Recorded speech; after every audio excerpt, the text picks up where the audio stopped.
Welcome to the Lifestyle Chase. This podcast features high performers who have found a way to live their best life while balancing their health, wellness, friends, and family. Proudly hosted by me, Chris Little. Without further ado, let's get started. Welcome to episode 20 of the Lifestyle Chase with Chelsey, Jensen. Hello. How are you doing today? I'm doing great. How's your day unfolded today? It's been an interesting day. It's actually cool because this is such a long Christmas break. Yeah. And so I have almost 2-3 weeks off, and that is very, very rare, but I'm taking full advantage of it.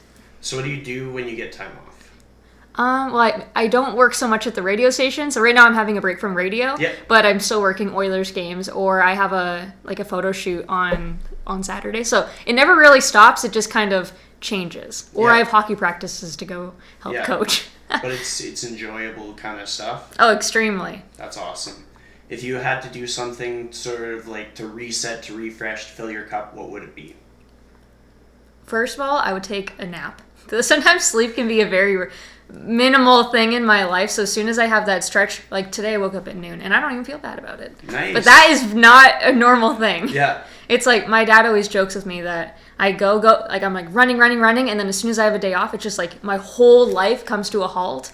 And he's like, you can't keep doing that. Yeah. He's just like, run, stop. Run, stop. Have you ever had a time where you felt like you were burnt out?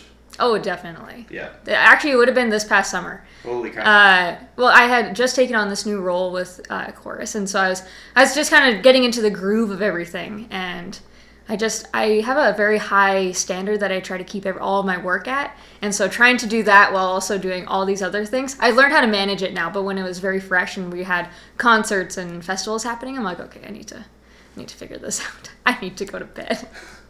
So let's paint a picture to our listeners about the busiest day you've ever had. Take us from start to finish. What time? What did you do? What did you eat? Day. Oh, well, I don't know. Honestly, I probably couldn't even tell you what I ate, because if you ask me, I probably don't even remember what I had for dinner even last night. That's fair. Okay, so maybe the busiest day I've had would be, well, actually, not necessarily the busiest day, but the busy days during my week would be when I have Oilers games and I have to work radio at the same time. So typically what happens, if it all works out, sometimes I'll try to get into work, because I typically start work at 9 and end at 5. But when it's Oilers games, if I'm allowed to come in at 9 still rather than just leaving early. So sometimes I'll try to come in at like 8:30, 8, and then I'm leaving work, the radio station, at about 3:30, driving about a half an hour from the radio station, which is in South Edmonton, all the way to Rogers Place. And then I'm working there from pretty much like 4:45. Like, I get there and I have to put all my makeup on. So 5 and then till about 10, and then I have to drive all the way to Fort Saskatchewan where I live. So that's a normal. I have at least one of those a week. Which, that's wild. So like, how long would that day be? Like, when do you wake up for a day like that? Well, like, just working, that'd be like 13 hours. 13, 14 hours, yeah. But it's like, is going to an Oilers game really, like, I'm not terribly mad that I get to go be on the ice. Like, most games I've gone to, I can usually spot you, and it looks like you're having a good time, so... I gotta always have my big cheese grin on it. People make fun of me, but I'm like, well, like, make fun of me as in like, oh, look, there you are again with your big smile. Well, like, it's easy to spot. And then I've seen you have, like, a routine, a regimen for your teeth. Like, oh, yeah. How do they get so white? Oh, okay, well, first of all, I had 3 years of, braces. That was off. Grade 7 to 9. Yeah. And then after that, my uncle, he's actually a dentist, so then he gave me this, it's like a dentist grade, like the little trays that go in your mouth, and then you fill it with gel. But I really only do that once a year, and honestly, I lost the top tray, so I haven't been doing it for a while. But I use Crest 3D White. I do not work for Crest, but I use Crest 3D White, glamorous white toothpaste, and then the matching mouthwash. Yeah. I do not endorse Crest, but I do. Well, I mean, you might get a brand ambassador spot for them at one point. I feel like I already do that, except I don't get paid for it. No free toothpaste here. One day they'll send it to you. Oh yeah, that'd be a great day. So when did you start working as part of the Oilers crew? I started back in 2015, I want to say. I was still in radio school, or sorry, TV. I went to TV. Yeah. I was doing TV, and then It's funny how that actually all worked out because I started as, we're going to just backtrack a little. We're going to go back to high school. Yeah. I switched high schools in grade 11, and my first day of high school, I really only knew probably about 5, maybe 10 people out of the whole high school. And it was a pretty big high school back out in Ardrossan. And on the intercom, they said, oh, we're looking for a mascot. And I'm like, okay. Like, I am one of those people that I never say no to pretty much anything that I get offered. Yeah. So I was like, okay, I'm taking this opportunity. So I went to the teacher, found out, ended up getting the role as the mascot. And then when I got to Nate to be in the radio and television program, someone found out in the sports department, which I've never talked to in my whole life, that I was a mascot in high school and they were looking for a Nate Ook.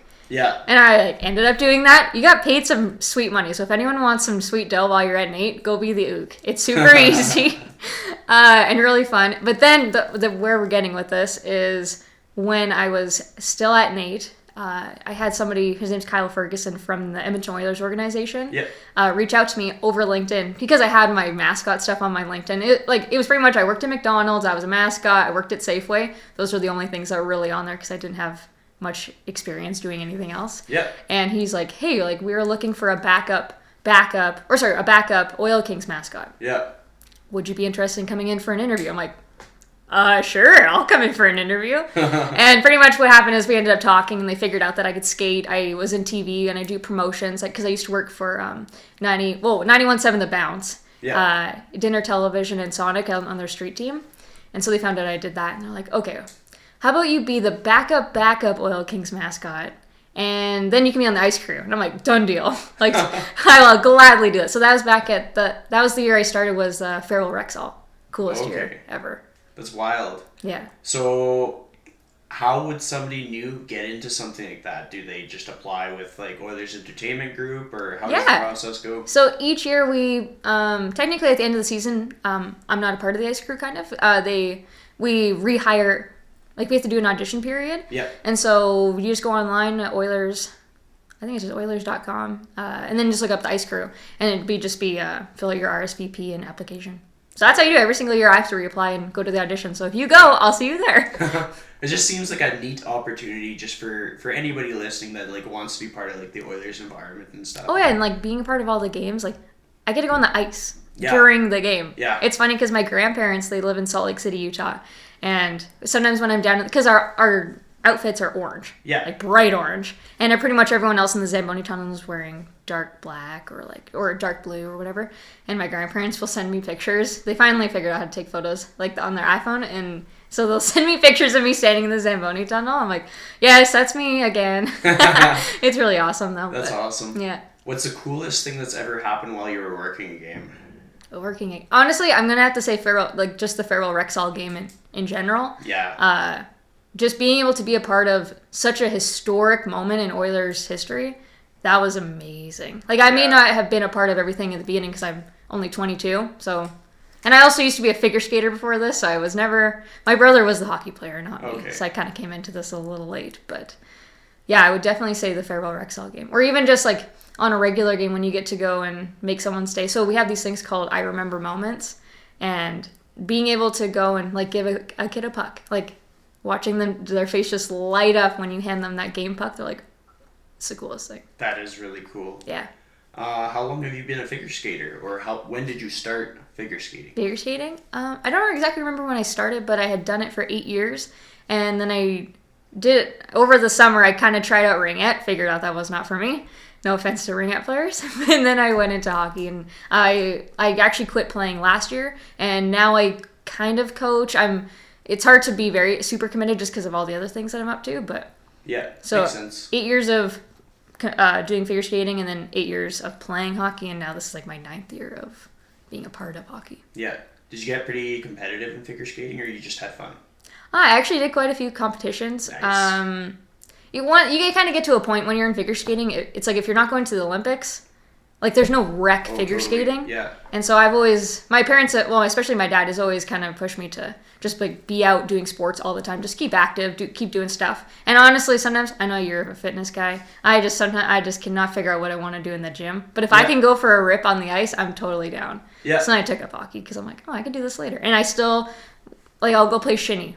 Whenever I feel like someone's like, oh, I always have my skates, sticks, puck, or gloves and helmet. So if anyone ever wants to play Shinny, I'm always down. It's always perfect. In my car. Yeah, that's the way to be. Like, I honestly, usually my trunk has snowshoes. Wow. And skates and not always the stick, not always the helmet. But this weekend I'll be packing the stick and the helmet because we're having like a family get together with some Shinny. And it's always good to just have fun. Totally. Not really worry about stuff, and then when it's like in a rural rink, it makes it even better because you get that nice calm atmosphere. Some of your early biffs, there's no like neighbor kids looking out there. Like, hey, what's happening? Totally. Actually, the craziest thing with Shinny was a Sunday. I am very new to Kissing Country at this point, and Greg Reynolds, who does the Drive Home show, he called me on Sunday, and I was very new, and I answered the phone. I didn't even say hi. I was like, what's wrong?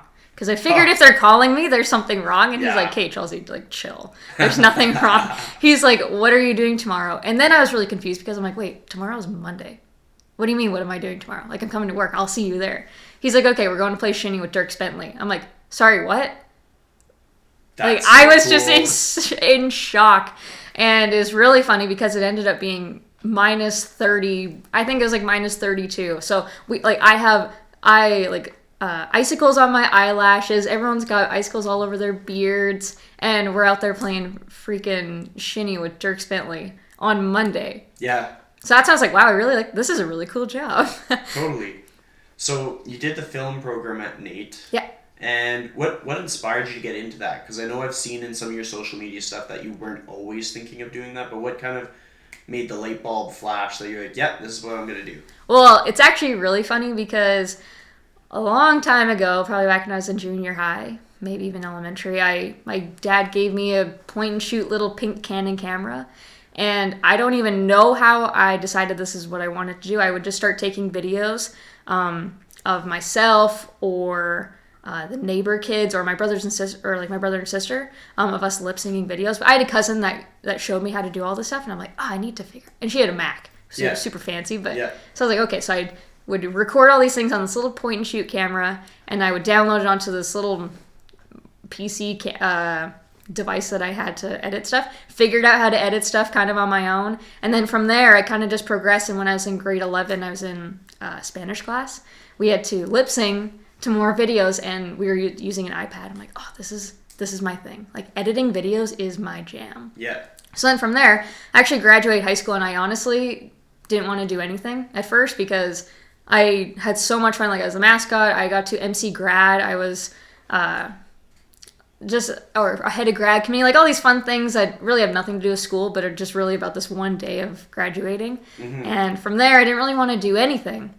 And my dad was like, no, you're going to school. Like, so my dad actually enrolled me at Nate, and he put me into the DMIT program. So, digital media IT. And no offense to him, he enrolled me in a bunch of classes I didn't like. He already knows that, so this is not going to break the news. And from there, I was in my Photoshop class, and I was like, okay, I really like doing Photoshop. I really like editing videos. I need to figure out something else because I can't do 3 more semesters of this. Yeah. No offense. Like, I did not like that program at all. So then I found out, I was like, okay, I'm going to do the radio and television program. So then I applied, because when you apply to Nate, you have to enroll or kind of apply to 2 different things at the same time. So I applied to radio, and then I applied to TV, hoping I was going to get accepted to TV because I figured that would be more video-based.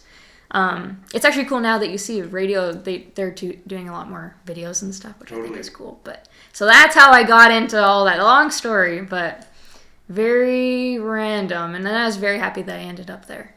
Did you ever have thoughts of going to like a different school, or Nate just like fit the bill for you kind of thing? 100%. The one thing that I was very tedious about was doing the on-air aspect. I always, in my family, I pretty much am the loudest one of the bunch. So yeah, I never really had a problem with being on air, but my teachers, they kind of ended up because I knew that I really wanted to edit videos. That was just totally my thing. But then with all these weird lip sync videos, I like being on camera. I have no problem with that.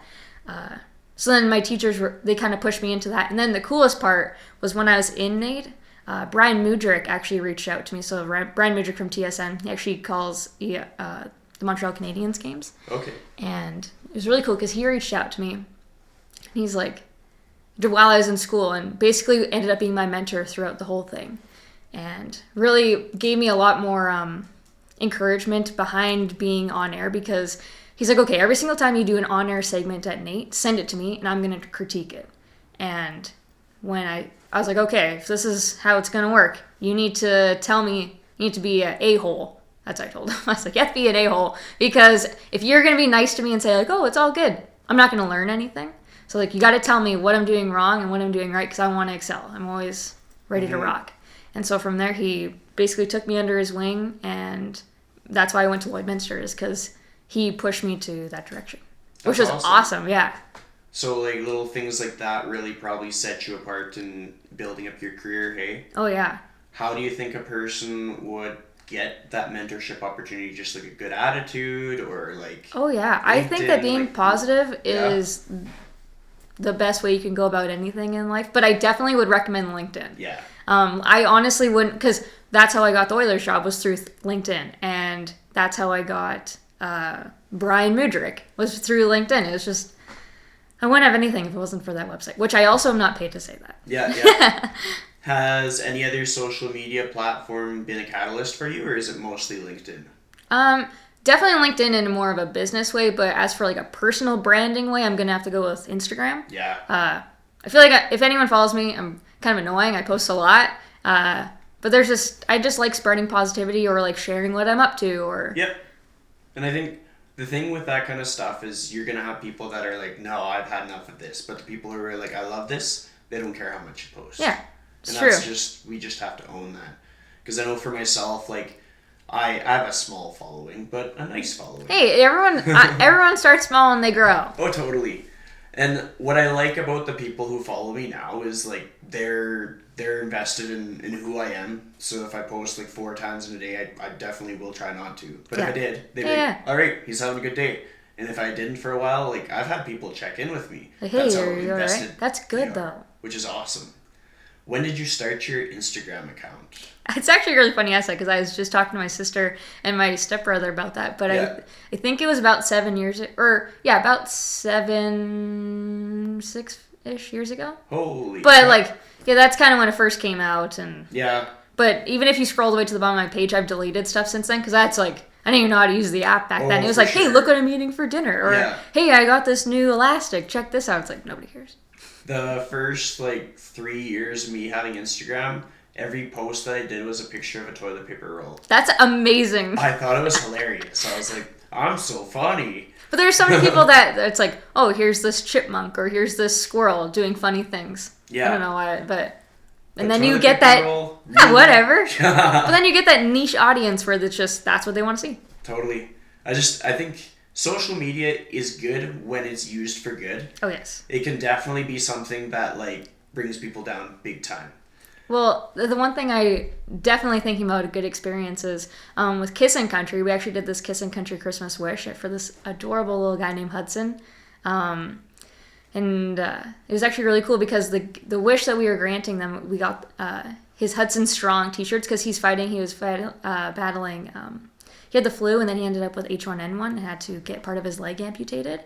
And so Chris Sheets was definitely behind all this, but he got his shirts to be put into United Cycle to be sold.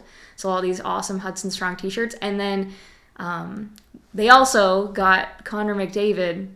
Connor McDavid found out, or the Oilers organizations found out, and Connor went and visited him, and I got to share this amazing video of Hudson being wheeled around the corner and Connor standing in the doorway. Like, I have goosebumps just talking about it. And you just watch Hudson's face, and he just lights up like a Christmas tree. So that's the cool thing about social media. You get to see all these awesome things. Totally.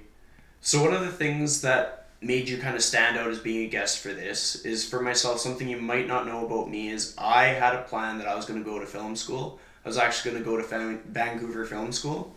And I went to a 2-day intensive, and I was like, I love editing videos. This is my jam. I'm going to do this. But then I talked myself right out of it. No. I was like, I'd go into the program. I wouldn't get a job. It'd be tough. And it is tough. They said the same thing about radio and TV. Well, totally. They still do. It's an honest thing. The thing is that you prove people wrong. And it's the best thing to see is somebody like yourself, making a name for themselves. I really appreciate that. Oh my. You bet. It's good. You stand out for it. So How did you get started with your role with Kissing Country and everything that you do with social media? Tell us about your job capacity, what your role involves today. Yeah. So the way it all started was when I was back in Lloydminster. I was a reporter. I was just an intern because I was finishing my practicum with Nate. And I ended up taking on a new role called Master Control Operator, but I got to also be part of still reporting kind of like on my days off. I didn't do too much of it, but I was still able to kind of keep my hand in that pot. But the coolest thing was when I was there, one of the last little beats that I was on was when Pokemon Go was a hot new thing. And that was my thing. So if anything came down from Pokemon Go, I was like, oh, Chelsey, you got a story. Chelsey, oh, you're out. Let's go. Yeah. So I'd be like up at the middle of the night going to like all these Pokemon Go spots where people were just like at this little hub catching Pokemon. It's very interesting. So then that's kind of where I really figured out that I really like social media or technology, but also reporting stories and keeping everything entertaining. And so when I was a Master Control Operator, that's kind of what I was thinking the whole time. And before I had left to go to Lloydminster, I actually had done a job interview for, it's kind of like a weekend reporter position, kind of taking on or helping out with Lorraine Manbridge from Global News, which is funny now because I work with them. Yeah. Like a kind of like a weekend reporter. I think she was going on a holiday or something. I can't remember, but they wanted 2 people. So I went in and applied because, again, I never say no to an opportunity. So you asked me to apply for something? Sure. I'll put my hand in the pot. I'll do my best. If I get it, awesome. If I don't, it was a great learning experience. And it was cool because I actually ended up getting 3rd. And which kind of was a best case scenario because I didn't really know if that was kind of the thing that I wanted to do. But I did really want to apply and just get that experience of that job kind of interview style because I've never done an on-air interview. And it was cool because that lady then told me, she's like, okay, in the future, keep me in contact because I think you're great. I was like, oh, that's so awesome. So I was sitting in Master Control, didn't really like that job. That's pretty much where, for anyone that doesn't know what Master Control Operator is, it's where you take TV shows from the East Coast, you chop them up, and you air them on our channel. It's hard to explain, but that's exactly what I did. So from there, I emailed her, and I was like, hey, is there anything that is in Edmonton that kind of has social media or video or photo-based? And she's like, whoa, oddly enough, here's this job that kind of just opened up. I'm like, okay, read the to-dos. I was like, oh, I could do most of these things. But the problem was that it was like 3 to 5 years of industry experience. I'm like, what? Like, I don't even have 3 months. Like, not even, like, and even if I did have 3 months of experience, it wasn't in that field. And so I was like, whatever, I'll apply, and we'll see what goes from there. He ended up calling me. I ended up getting a second call back, just an over the phone interview, and then they asked me to come in for an interview. I'm like, this is actually nuts. I didn't even think that I would make it past the first, like, I didn't even think they'd call me. And if they did call me, I didn't think they'd call me back. And then that's how I ended up in Edmonton because her name is Eve Noga, and she works at Global News, and yeah, she was the one that told me about this job. And then from there, just this past summer, so I've been working there for now just over 2 years.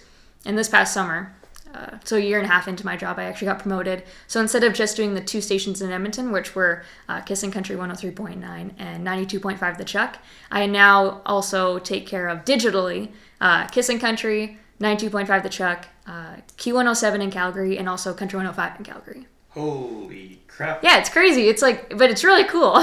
Yeah.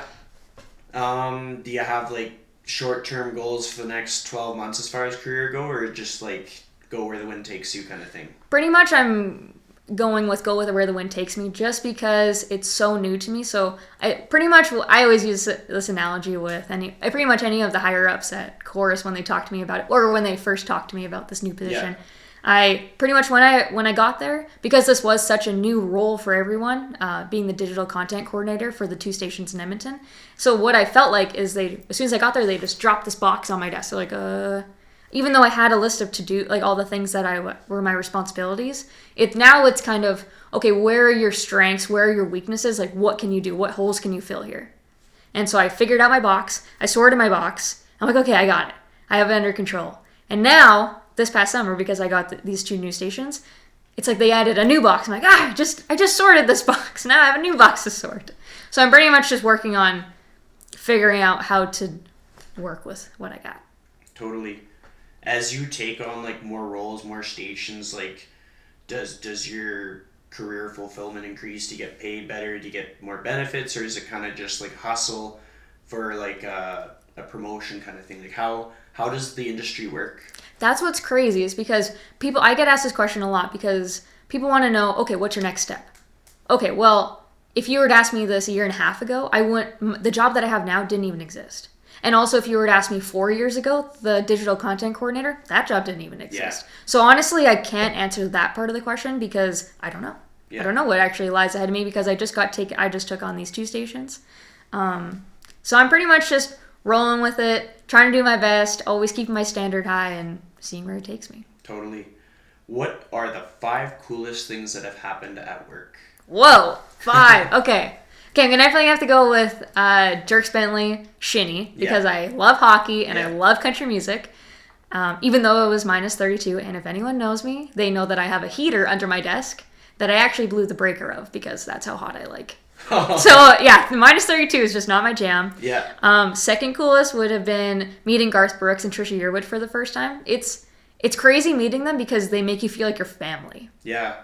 Which is nuts because obviously I've never met them and I definitely am like, oh my god, it's Garth Brooks. Like They freaking seem to out. have a really good aura about them. Oh, like, yeah. Any of the speaking interviews that I've seen have been like, that just makes me feel warm. They were like, wait, are you talking right to me? Yeah. Did you just say my name? Yeah. Yeah. So it's really cool. And then I actually got to end up meeting them, seeing them again when they came and were helping out with Habitat for Humanity in Edmonton. And also meeting Jimmy Carter, like President Jimmy Carter. Yeah. That was crazy. I'm like, Yeah.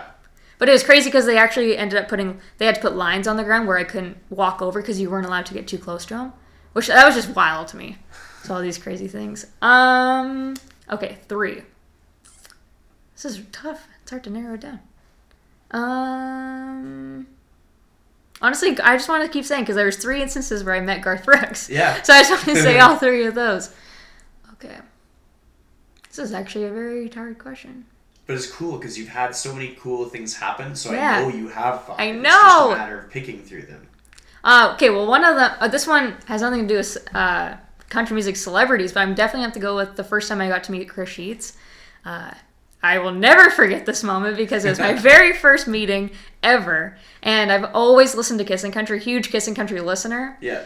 And I'm sitting in this meeting. I've never met Chris Sheets yet, and he walks in. I'm sitting in the chair, just any chair in this boardroom. Yeah. And he walks in, straight face, so straight face. Yeah. And I have this like magical image of him that like, oh, this is such a nice guy. You're listening to him on the radio. He's like, you're in my seat. I was like, I honestly almost crapped my pants. I was like, oh. He's like, I'm just kidding. And then since then, he's always just like, he'll always like punch my shoulder and call me kid or like.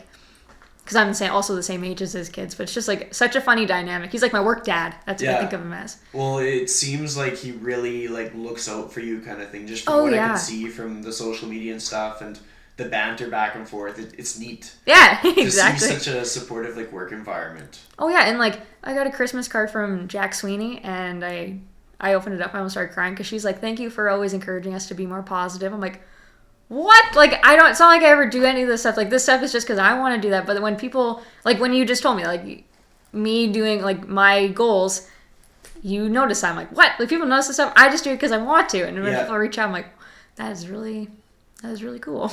Attitude sets people apart. Like, that's kind of why I want to promote it. I want to tell people, like, being yourself and just having a good attitude no matter what life throws your way is going to set you apart. Whether it's fitness or whether it's radio, TV, anything. Well, especially when we live in like a Kardashian kind of world. Totally. Where everyone just kind of wants to fit this mold. And it's like, no, break the mold. Yeah. Be whatever you want. I was a mascot. That's weird. So awesome. I'm 5'1" and I was a mascot. That's like the perfect build for a mascot. Oh yeah. Like that's like the perfect build. Do you ever go to a Rush game when we had the empty Rush? Saw a bunch of the video highlights and never made it to one, which sucks because they were such a good team. They were good. We lost them. Yeah, but they're in Saskatoon now? Yeah. Yes. And well, they're selling out the stadium. Yeah, selling out. That's awesome. But they have a mascot, and so the mascot, I think the jersey had a 1 on it. Okay. And then they had another mascot, which was a 1.5. Or just a half. I'm like, that could have been me. Yeah. I could have been the half. Missed opportunity. I know.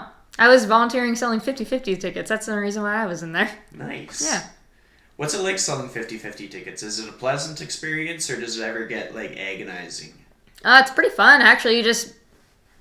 I feel like I'm a pretty loud person, so when you get to stand there, and it's not like I really knew, especially back then I didn't really know anybody, so you just stand there and yell get your 50-50 tickets here. Yeah, I guess that Yeah, works. it doesn't even matter. And then you end up having like chats with random people, and I love talking. If you haven't noticed. Yeah. But yeah, so I had no problem with that. Did you ever get to see the winner? Like, No. when somebody I got to be a wins? part of the actual drawing of the tickets, though. I never personally drew it, but I was in the room. Yeah, that's exciting. I always just would like to see the expression of a person that wins like $80,000. I know. Like, I'm always kind of like looking to. Because I think the by their Oilers game. side. Yeah. Or like, okay, someone didn't claim their ticket the other night. What was it, like $200,000 or something at the like Oilers that. game? I'm like, oh man, I probably would first faint in my chair. Yeah. Then like I wouldn't be able to walk up the stairs because I would just feel so like not necessarily empty, but you know what I'm saying, just like, wait, this is not happening. Yeah, like if I won that, I would have to compose myself before I moved. I know. I always like think about what would happen if somebody noticed that you won the thing. Like, would you get attacked? I Or, like, know. what would happen? I'm like, wait, don't announce your name. What are you doing? Yeah, it's crazy. Well, I guess sometimes I think I've seen a few instances where they say like the winner was anonymous kind of thing. Yeah. Because. Oh yeah, I would do that. That would be crazy. If people know who you are, all of a sudden they're like, oh yeah, remember that $500 you owed me? What $500? Yeah. That's wild. And like Edmonton always beats the record for like 50-50 sales too. It's crazy. I was at a concert one time and they had 50-50s. I was like, wait, Yeah. when do they announce the number? Like, and I still have no idea when that answer, like when they actually do it. But I remember walking in, I saw all the little blue T-shirt things. I'm like, They what? tricked you. They got you. Weird. I did not fall for it. Sometimes they announce that stuff online though, so that could be it.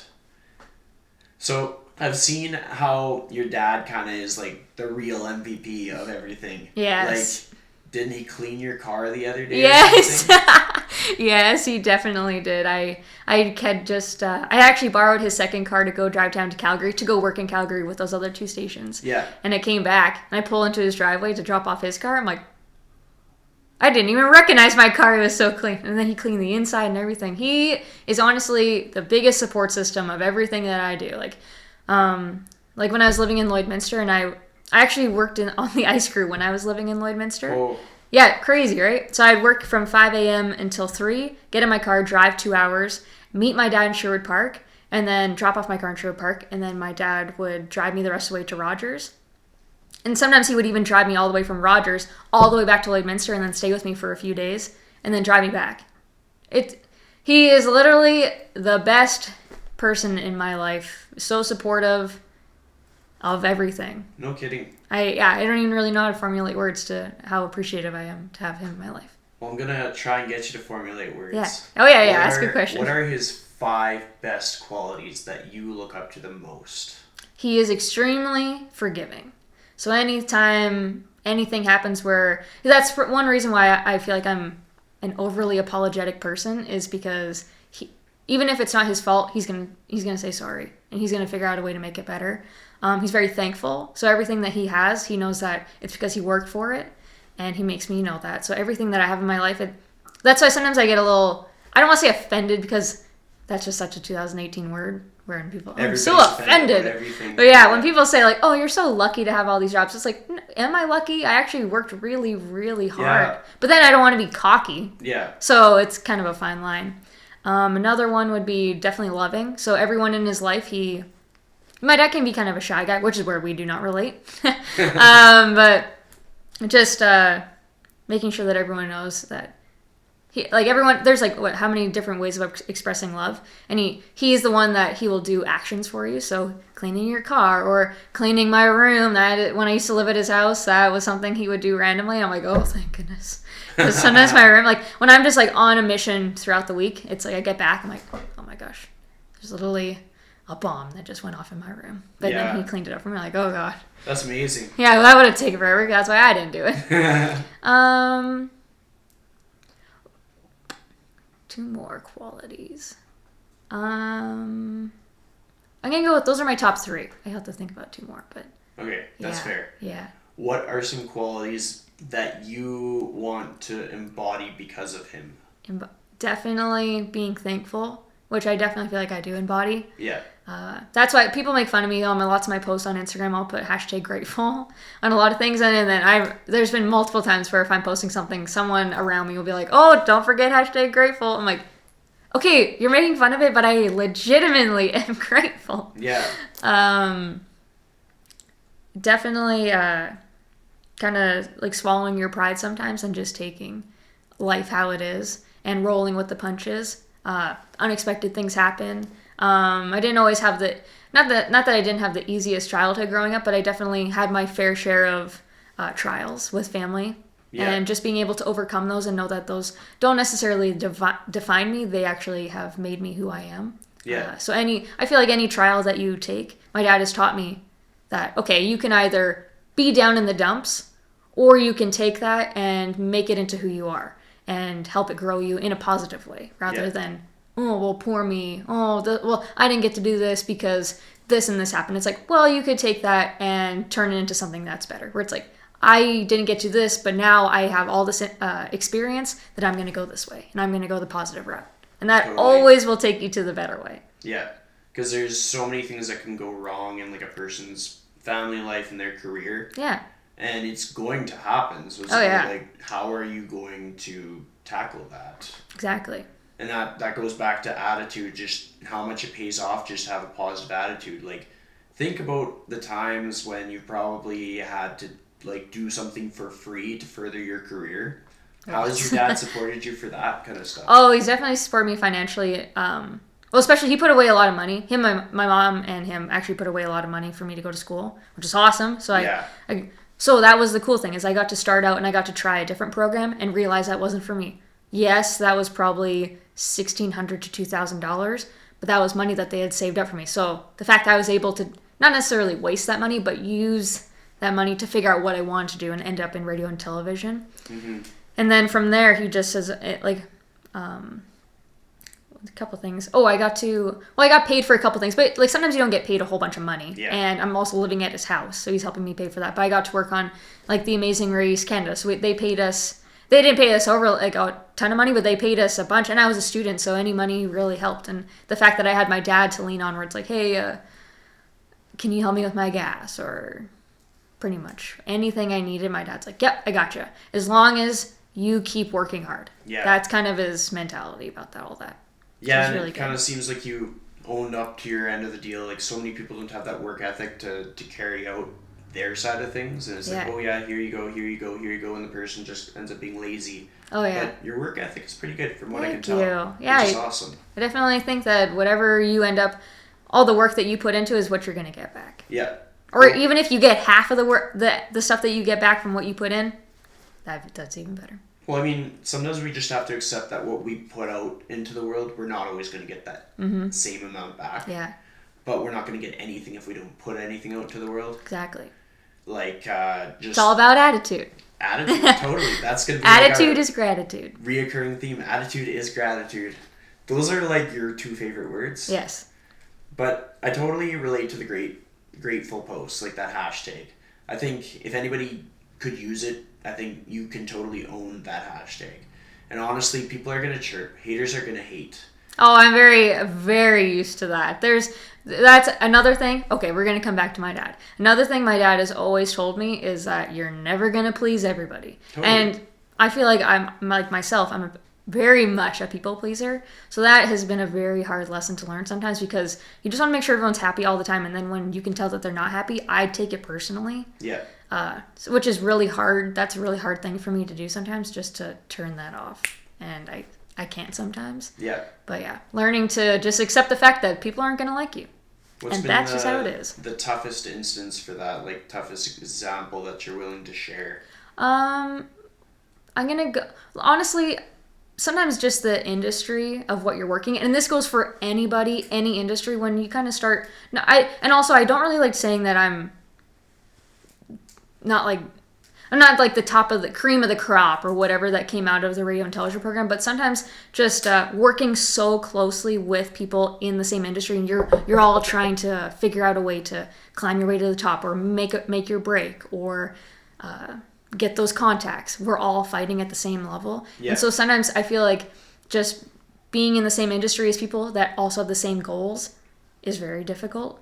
Because you're trying to be friends with everybody. You're also trying to make a name for yourself and you're trying to start your career. So trying to have all that stuff on and have it all work together doesn't work sometimes. What's been your strategy? What's some lessons that you've learned for like staying upbeat and positive throughout all those trials and tribulations? Definitely keep on smiling, because not that I try to piss people off, but whenever I'm happy, anyone that doesn't like me, like, they're probably going to be upset that I'm so happy. Like, that's just how it is. Because Totally. people that don't want you to succeed are going to be mad when they see you succeeding, or even if you're just happy. Yeah. So someone could try to beat you down, and the fact that you're not going to let anything beat you down and you're just going to keep on chugging away, I think that says more than anything your mouth could ever say. And I like that, because just like you talk about competitiveness in your industry, like the fitness industry is savage for it. I would not. There are so many trainers, so many different angles to take it. There's like nutrition coaches, so many different things. It's all social media. It's all this stuff. Yeah. And like somebody can present a certain image, and who they are on social media may or may not be the same as who they are behind the scenes. Like, totally. I think the best thing anybody could do is just, if you're gonna have like somebody who you are on social media, be that same person behind the scenes as well. But then, Like- with that being said, sometimes it's hard because I've had people reach out to me, or whenever I do some of those, like, Ask Me Anything things on the Instagram stories, people will Yeah. be like, how are you always so happy? But, like, that's also, like, people need to also remember that I'm not a robot. Yeah. Do I cry? Hell yes, I cry. Yeah. Am I going to post about that on Instagram? Absolutely not. No. I don't think that negative things like that should be shared on social media. Some people may be mad about that. But I just think that on social media, you should be putting your best foot forward all the time, because that's like your resume. Because like my job, which was super funny to find out, but a year into my job, I was told that not only did they obviously read my resume and my LinkedIn that I attached together, but they went and they watched my YouTube videos. Yeah. And so that's me singing to Michael Bublé and doing a whole bunch of different lip singing videos, or even like my Nate TV demo tape. So they watched all those silly videos, but anyone can find you on social media. And if you've got like half naked pictures of you on there, if that's not like your brand, like if you're trying to get a job, sometimes your employer's not going to like that. Oh, totally. So I think you always got to keep it clean, and keep it positive, and keep it professional. Yeah. Yeah. And like even people who post their vulnerability posts and stuff that's sad, it's fine for them to do that. It's basically like a line where like, what are you comfortable with sharing? Because some people are and some people aren't. Oh, and it's totally your call Yeah. on everything. And then I think the angle that I think is most important is, if you are like a bundle of joy and super positive and supportive of people, it's great to be able to meet them in person and see that they generally are. Like, that is something that they do, that they are going to these events, that they take pride in like the helping sick kids, that they aren't just like, that was a stupid moment in my career, you know? Like, Yeah. And I think with yourself, like I can totally tell that that's who you are, like on camera and off camera, which is great. Appreciate that. Oh, thank you. And I didn't come here to get my tires pumped. Well, you're so genuine when you get your tires pumped. Like, you're not just like, oh yeah, I hear that all the time. Because No. like, I've seen when you put out like the ask me questions things on Instagram, and people are giving you lots of compliments. There's also like a ton of dudes trying to slide in your DM. That's another story. But, Oh gosh, yeah, that is so. Okay, but I have to admit, some of those people that are asking me to hang out, those are girls. Oh, okay. But just wanting to like hang out or like be friends. Oh, which- totally. Yeah, which Yeah. I'm like, wait a second, those aren't all guys. it's really funny to see. It is though, funny. 'cause I'm like, holy crap. I Like, should repost the one where like that guy who's like the basketball or the baseball one, where it's like, oh sorry, I hit a homer, just swinging by to pick it up. I'm like, and then I had to reply, I'm like, if you just took the second to write that. Yeah. First of all, you sent me a baseball emoji, and then you wrote this hilarious write up to follow it. Yeah. All I said was, this is the most creative DM I've ever received. Like, not saying I liked it, not saying I didn't like it. I'm just Yeah. saying this is very creative. Yeah. And then he replied with, I don't even remember the player, but he was throwing the basketball backwards, and it almost went in the net, but didn't. And I'm like, he's like, this is what I expected it to be like, but now you're actually replying. I'm like, oh my, this is awkward. Now I don't know what to say. Yeah. Did the conversation stop there? Did it Oh keep yeah, going? it stopped there. It stopped. Yeah. Yeah, he goes to like, well, not to like sue him, but I mean, I already did post about it, but he goes to like U of S. I'm like, how do you even know who I am if you go to University of Saskatchewan or Saskatoon or whatever it is? U of S, where is that? I think that's a sketch. Yeah, I think so. Yeah. Probably. But I'm like, this is weird now. You don't even Yeah. live here, so I don't even feel bad about not replying. That's wild. Who would you say is like the biggest segment of your followers? Is it mostly females, males? Oh, it's males. Oh, yeah. I have my profile set up as a business. Yes. Just so not like I'm trying to target anyone, but I do, because my job at Kiss and Country is, I love analytics and figuring out like how long do people watch videos for, because I get to figure out all that information. Yeah. And so that's why when I structure my videos, that's why I'll put a little teaser at the beginning of it, and then the opening slide, and then the video, just to get them hooked. Yeah. Yeah, but it's totally a learning curve. But yeah, my Instagram is very, very male dominated. Yeah, makes sense. But it's like, I feel like that's any girl. Yeah. Honestly, like, if you don't have your business set up, or your profile set up as a business, then you just don't know. But I guarantee you, most of them are guys. Especially if you don't have a girlfriend, or if you don't have a boyfriend. Yeah. For myself, like, I have mine set up as a business too, because like honestly, most of my new clients come from Instagram. Yeah. That, and funny enough, Central. Like, no way. I've had because I saw you at Central. I'm like, wait, you were working hard. So I was like, oh, okay, I'll talk to you later. I was hustling, and then like I got back to that spot, and I was, where'd she go? Oh shit. Yeah, dang it. Yeah. Oh yeah. But yeah, like that night for an hour of each shift, sometimes I have to do busing, and that can get pretty wild. Yeah. Because like everybody's drunk, and you're a grown ass man picking up some empty glasses. You're like, oh gosh. Oh, here we go again, trying to bulldoze through the drunk people. But it's cool to see people that like I'm connected with on social media and stuff, because like then you can actually start those conversations. Yeah, like this is the longest in-person conversation we've ever had. I know. This is crazy. And we've chatted lots on social media and stuff. Yeah. Like you've showed me like how to do cool titles on the Instagram. Oh yeah, I remember that. I was like, that's so handy. It's honestly so cool. Yeah. Like, I didn't even think about, like, doing each letter individually to make it look nicer. And then I've done that trick sometimes, but it is very time-consuming. Oh, yeah. And the thing is, you have to kind of envision it before you do it, or else you're like, and I gotta erase and do it. But then you have to individually drop each one in the trash can. I'm like, oh, man. Yeah. Sometimes I'll just restart. I'm like, oh, this is too much. What year would you say you had the biggest surge of followers with your Instagram? Oh.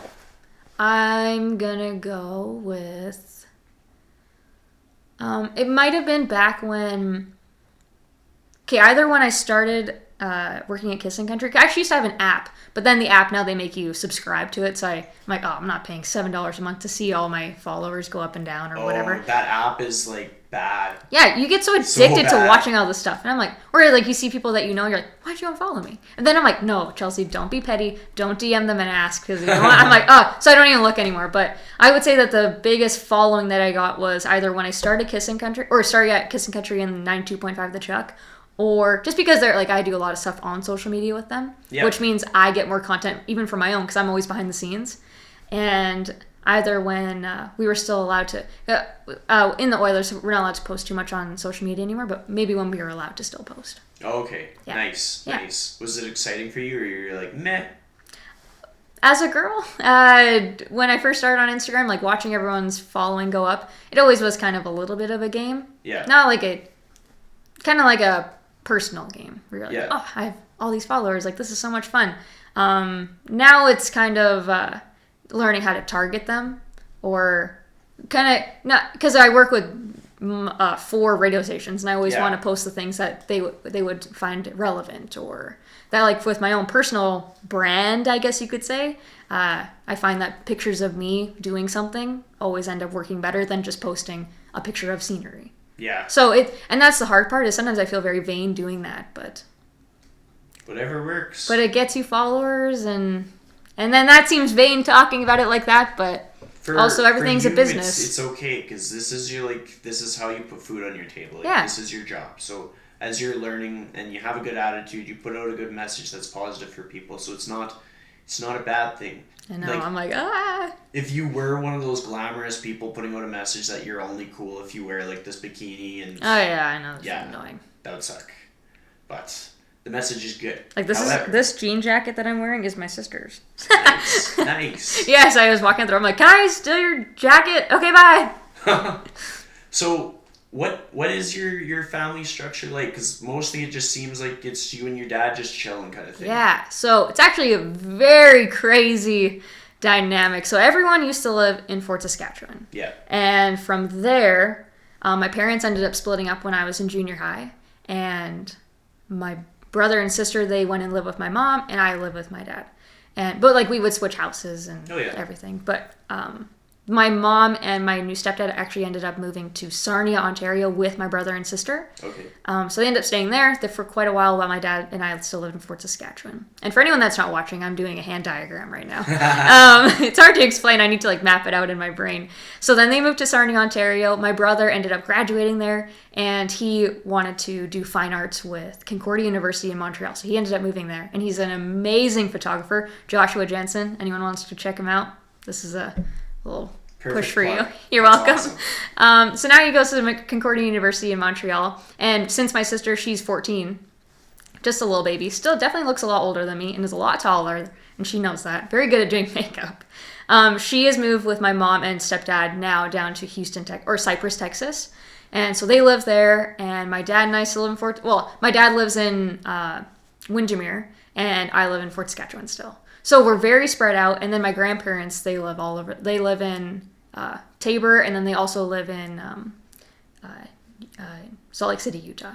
Holy So yeah, crap. everybody is just everywhere. How does everybody stay in touch, or is it just one of those things where you don't talk to somebody for a long time? Team iPhone. Oh, yeah. We group chat all the time. Yeah. Oh, yeah. So how often would you say you keep in touch with everybody? Like daily? Daily. Weekly, daily? Oh, yeah. Nice. Definitely at least, if we're not talking at least once a day, or like, because my dad's brother, who's not Chinese, he lives in China because him and his wife are English teachers that travel around the world. Yep. Very, very cool. Yeah. And they actually adopted a little Vietnamese boy named Pablo. That's and then awesome. they also had a daughter when they were living in Norway. And so it's the craziest dynamic, but they live in Shanghai. And so they'll be sharing pictures of like what they're up to, like especially on Christmas. They're sharing pictures the day before Christmas here because it's way ahead over there. Yeah. And then we're sharing pictures of what we're doing here, and we're pretty much talking all the time. So, aside from your dad, which family members have had like a big influence on who you are and made you a resilient, goal-driven person?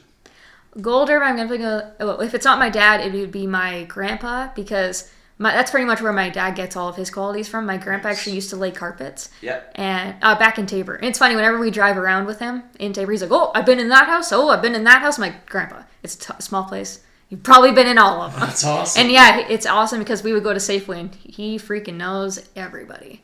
I'm like, yes, I'm Elma's granddaughter. Yes, I'm Elma's granddaughter. But it's really awesome. My grandpa's very motivating like that. Or even just when they tell me that they're proud of me, I'm like, oh. Like, that's really awesome. But he used to lay carpets, and now that he lives in Salt Lake City, Utah, he works as a denturist, which is nothing that he ever went to school for, or he never really had, like, a desire to be a denturist, but he helps make dentures at a denture clinic just to pay the bills. And he's awesome. Really good at it. I went for a tour, and it's actually a really cool thing to watch. Cool. Yeah. And life is wild. Like, people can change careers, like, big time. Like, laying carpets, making teeth. Yeah. It's super weird. Night and day. Oh, yeah. Very, very odd. And then behind that, I'm going to have to go with my aunt because she is... You want to see... If you think I'm positive, you got to go talk to my aunt because she'll blow me out of the water. My aunt is amazing. She's also very fashion forward, so she helps me a lot with that. Oh, yeah. Yeah, I'm very grateful to have all the people that I have behind me, pushing me to be who I am. And it's so cool that despite all these geographical distances, like Team you're able iPhone. to stay in touch. Yep.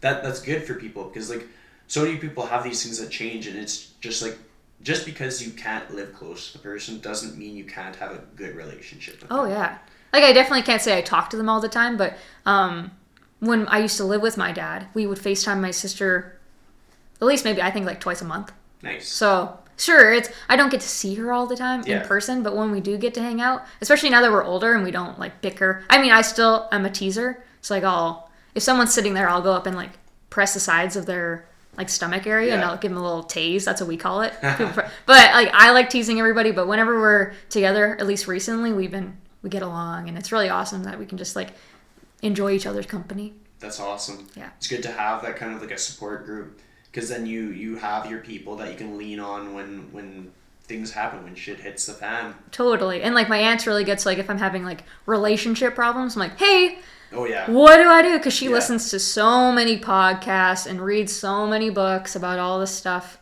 And yeah, she helps me a lot with that. So she's That like a department. guru. Oh yes, the love guru. That's perfect. Yes, That's no awesome. Jack Black, but oh yeah. So how about like friends? Do you have friends that kind of are in your corner kind of thing, or is it mostly just family and you just keep to yourself? Yeah, actually, well, okay, so kind of back to my crazy family living everywhere. Oh, yeah. When my parents split up, I actually hung out with this one family a lot, the Bows. They pretty much helped raise me. Oh, yeah. Because when my dad was on night shifts, I was so young that I couldn't stay home by myself, so I would go to their house. And it was really cool because even to this day, that's actually who I live with right now, just while I'm waiting to kind of figure out like where I should move and get my own place or like getting a roommate and all this stuff. But they're not my family, but they're my family. Yeah. Through and through, I will never not consider them my family. It's pretty awesome. Like I've never had to I never had to knock on the door going to their house. I would just walk in. and they've always been just, we got you, Chelsey. And it's really awesome that they're like my family. I call them, it's funny because when I'm explaining stories to people, I'm like, oh yeah, my sister Alex. They're like, wait, you have a sister named Alex? I'm like, no, hold on. She's my friend that I call my family, but I'm calling her my sister. She's just a friend. Like, it's confusing. I just call them my sisters because that's just how close we are. Yeah, and it makes sense. Like, I think it's pretty easy to find people that become your family. Oh, yeah. Like, I have a lot of friends that have sort of become family to me just because of that close-knit bond of, like, we got your back and it's mutual. And those are the kind of people that are going to keep you resilient, that are going to pick you up back on your feet kind of thing. Oh, yeah. And I like to focus on that aspect in the podcast to sort of, like, reaffirm to people that sometimes it's not so much about, like, money. It's about, like, having good people around you. Yeah. Like, at the end of the day, that's what we need.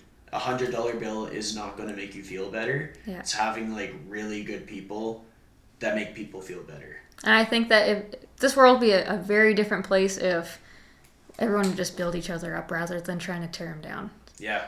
It's actually really cool, kind of just talking to what you just said.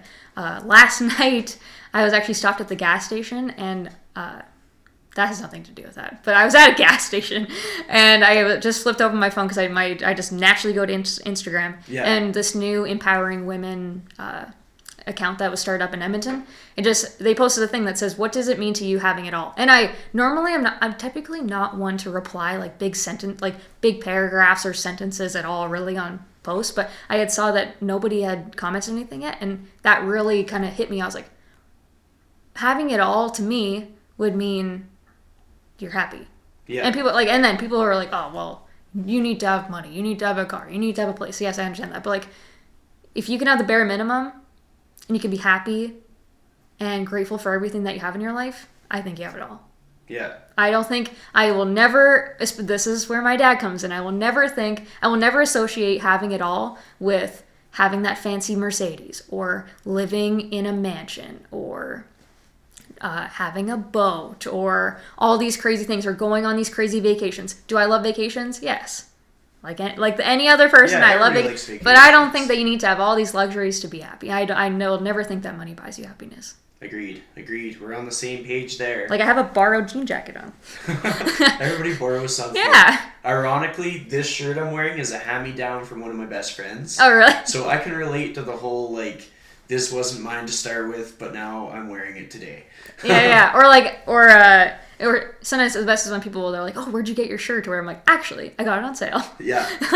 It's a big name brand, but I didn't pay that money. Well, I mean, Winners is the place to go. That's where, like, the diamond in the rough clothing is found. Oh, yeah. Talking about vacations, what's the coolest place, the most memorable trip you've had? And it doesn't have to be far away. It can even be close. Ooh. Okay. Memorable vacation.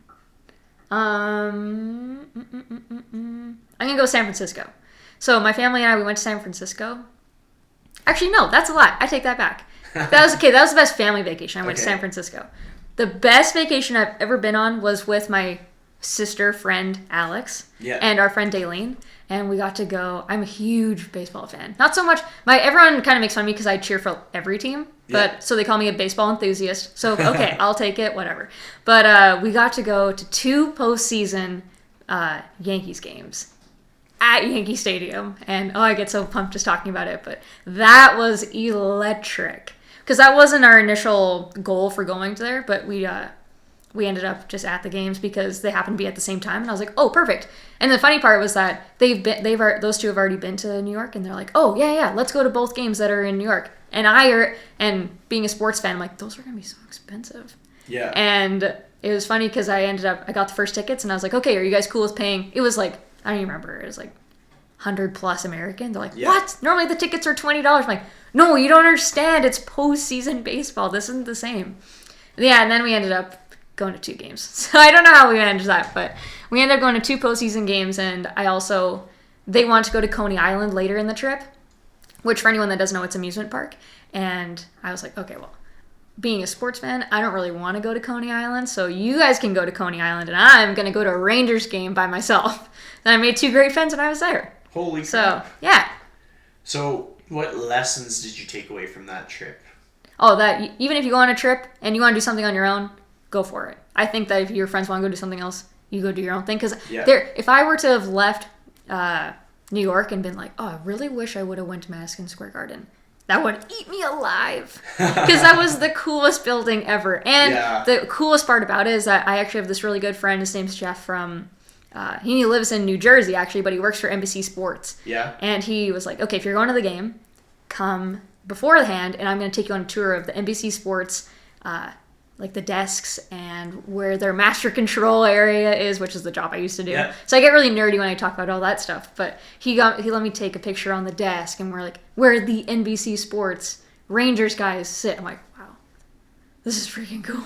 That's so wild. But like to anybody else that isn't in like TV or like doesn't care about sports or whatever, like, oh, a desk, whatever. I'm like, no, you don't understand. But then it was even cooler because when I was at the game, he's like, hey, make sure you're paying attention to the Jumbotron during the first part of the game. Yeah. I was like, okay, like I was gonna watch anyways, but now I'm definitely watching. And I'm standing there, and then all of a sudden this big screen comes up, and it's like, Rangers welcome Chelsey Jensen. I was like, whoa, what? Is this actually happening?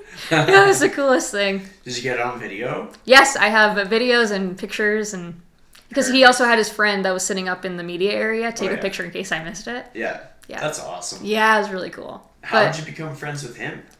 I'm gonna go social media. Nice. I think it might have been LinkedIn again. Yeah. But yeah, and it's crazy. I don't remember when they hand out the awards, but he actually just won an Emmy.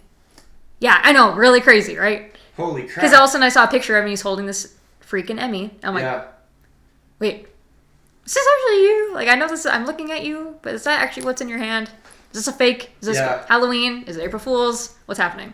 Do you ever learn like new tricks to improve your craft from friends like that? Absolutely. I think that especially it's a blessing and a curse that I love talking, but it's helped me so much because of all the networking that I get to do. Yeah. So like even when I'm at Rogers, I'll be walking around and pretty much like, hey, like security guards, media people, pretty much anything. I'm just like chatting. But I think that being able to watch or even just follow on social media and see what other companies or people are doing, and then you build from that. Totally. So everybody is just helping everybody. When you go around Edmonton, have you ever been recognized because of your social media account? Yeah, actually. It's actually happened quite a few times, and I feel really bad because I'm a person that I always want to remember your name. I want to remember where we met or remember something about you. But when somebody comes up to me that I genuinely have no idea who they are, but they're like, hey, you're Chelsey Jensen, right? And I honestly die because I'm like, how do I know you? How do I know you? How do I know you? Yeah.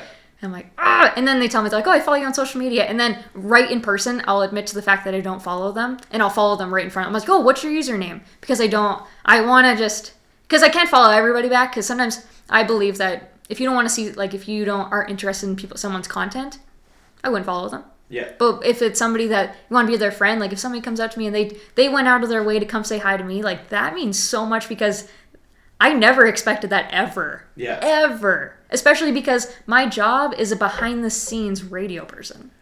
but your brand is very, very outgoing. It's but that's where I have a hard time. You ever heard of imposter syndrome? Yeah. I definitely suffer from that sometimes because I'm like, is this actually happening? Like the other day, if he listens to this, I'm going to be a little embarrassed, but, okay, well, I'm going to tell you because this is probably a very cool story, but I was leaving the game, Rogers, and to go check out, I had to go downstairs and sign out in the little scanning system that we have. Yeah. And I'm walking downstairs, and Kevin Quinn looks at me. I'm still excited just thinking about this. He looks at me and he's like, "Hey, you're Chelsey, right? Chelsey Jensen?" I was like, make words. Don't be weird like this. And I'm like, oh yeah. And like, obviously I know who he is. I've been an Oilers fan. I see him on TV all the time. I see him in the hallway, but I don't want to ever be like, hey, Kevin. But he doesn't know who I am. Yeah. But yeah, he came up to me and was like, hey, like I follow you on social media. This is actually where it comes from. And he's like, I follow you on social media. And I just want to say like, you're doing a great job at being positive and promoting just a happy life. And you're doing really good in your workplace and just your career, and I'm really proud of you. And I was like, and then I had to be all confident, and I was like, oh, thank you so much. Like, I see you all the time. Like, I really appreciate you saying that. I literally turned around and started crying. And then I walked down the hallway to go find my friend Monique, who works on the ice maintenance crew, and she thought that someone said something mean to me because I literally came around the corner and I had tears streaming down my face, and I hugged her and I was like, the coolest thing just happened. And she's like, oh, okay, thank goodness. Like, first of all, I thought you were crying and I was going to have to go beat somebody up. I'm like, no. I was like, Kevin Quinn just told me like that, not only because it's cool because he's on TV. I didn't think he would know who I am. Yeah. And I would never expect him to know who I am. And so the fact that he was reaching out to me to say that he sees what I'm doing and is really proud of me and just like is taking note. I'm like, and follows me on Instagram. I didn't even know that. Yeah. And I was crying because I was like, that is literally the coolest thing. And I'm trying to fangirl, but it's really cool. And then like last night, he's like, hey, I saw your dad got married. And like we shook hands and said Merry Christmas. I'm like, what's happening? That's awesome. Yeah, I was bawling like a little baby. But it just goes to show if like if you stay focused, you stay in your lane, you have that good attitude, gratitude, then things just kind of happen. Yeah. They just fall into place. It's true. Like, I was watching the Oilers game last night, and I elbowed my buddy, and I was like, she's going to be on my podcast tomorrow. And then he was like, what? How do you know this girl? Yeah. And it's just, like, so many different people, because I've had Rob Clark on the podcast. Yeah, you listened to that one. Such a diverse assortment of people. Yeah. And it's just... keep a good attitude. If you want somebody on the podcast, you ask them to be on the podcast, and it usually works out. Yeah, when you message me, I'm like, wait, are you being serious right now? Totally. Yeah, no, I didn't. See, but that's where I'm like, what? Like, really? That's really cool. Thank you. I probably thanked you like 400 times. I thanked you again last night. Yeah. But, like, it's a great attitude to have. And it's fun having somebody on the podcast that is actually excited about it. Yeah. When people are like, whatever, man. Like, no way. Oh, gosh. That is never me. No, nobody's actually ever said whatever, man. Most people, 99.9% of people are pumped to be on and if they do say whatever, they're internally excited but don't want to admit it. Probably. Fun fact is an upcoming guest, it probably will be the next episode, Ryan Jones. No way. Yeah.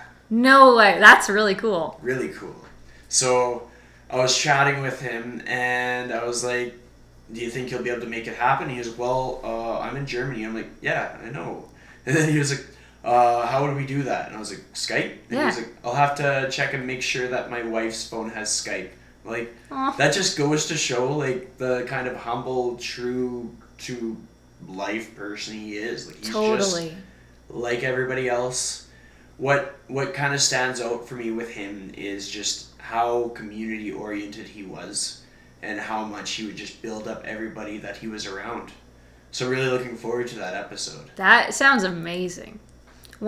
Just to kind of tap back into this one more time, but one more person that really, this has nothing to do with my family now, but that really helped me, besides Brian, helped me become who I am in this industry is Gene Principe.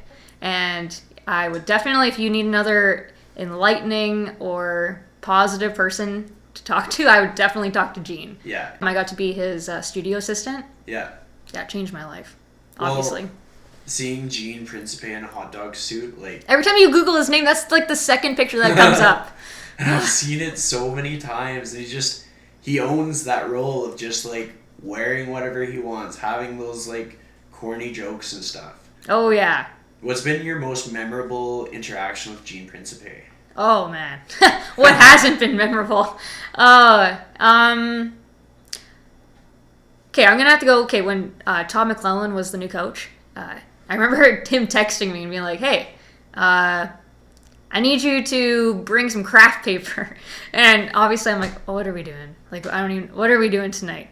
But he was doing the Todd father scene, and he even brought in a trumpet player, and Gene is starting the game, but talking like the Godfather, and I'm sitting there like I had helped him make all these little props that were behind him. I'm like, what is happening? But it's just like, it's so funny because that's totally up my alley. I'm like, this is awesome. So the fact that he's breaking that mold and doing whatever he wants to do, obviously within constraints. Yeah. But just watching him do his thing, it's crazy. Or we had Chris Colabello from the Blue Jays come on one time, which I was like, because I love baseball. I'm like, what? Yeah. No, I like professional Chelsey, professional. That's fair. Yeah. But yeah, seeing him and Gene talk, and I'm like, what? Like, this is crazy. And Gene told me the script that he was that he needed to read, so then I wrote this script on a giant poster paper. And so watching that and watching them interact, and it's also just cool seeing somebody that's so positive and be so high in their career. I'm like, that is so cool. Like, you don't have to be, not that you don't have to be rude. You don't Nobody's have to rude. sell out. You can just be normal. Just be and goofy. you. Yeah. It's awesome. It's really cool. Yeah, he is. Yeah. Oh, great guy. Hopefully he listens to this. Yeah, hopefully he listens. Well, I'm kind of hoping Kevin Quinn doesn't listen to this. He's going to see me and be like, Chelsey, come on. That'd be awesome. So we're going to wrap it up. We're going to go to the last question that I ask every guest. So if you could give one piece of advice on how to authentically live your life to the fullest, what would that piece of advice be? I think I've said it about 400 times. I'm going to have to go with positive. Being positive and just taking every single thing that happens in your life and looking at it glass half full. Always thinking the better side. Never getting down in the dumps, because once you get down in the dumps, you're just digging your own grave. Yeah. So I think just keeping it high, keeping it positive, and keep smiling. Such a good sentiment. Thanks for joining me today. Thank you so much for having me. You bet. Enjoy the rest of your day. I will. Thank you.